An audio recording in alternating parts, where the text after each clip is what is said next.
средств массовой информации грамотой главы Республики Саха-Якутия наградить Аммосову Людмилу Денисовну, ответственного секретаря газеты «Хамалас», отличника печати Республики Саха-Якутия, заслуженного работника культуры Республики Саха-Якутия.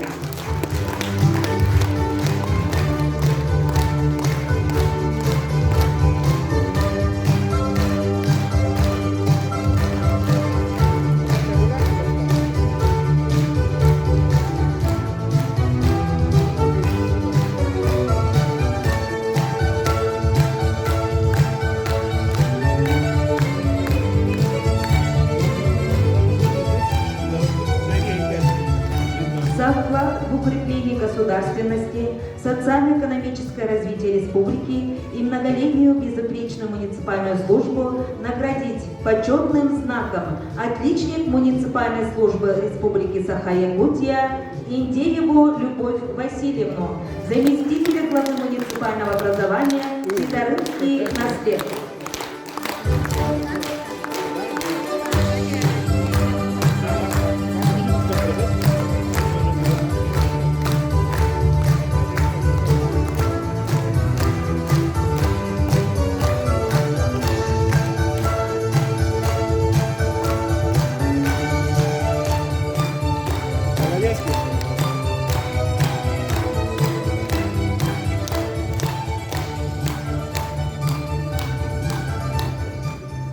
Ну а теперь разрешите от имени правительства поздравить сегодня всех награжденных, тем, кто находится в зале, чтобы вы работали также очень хорошо, чтобы в будущем, в 2022 году, у нас награжденных было еще больше.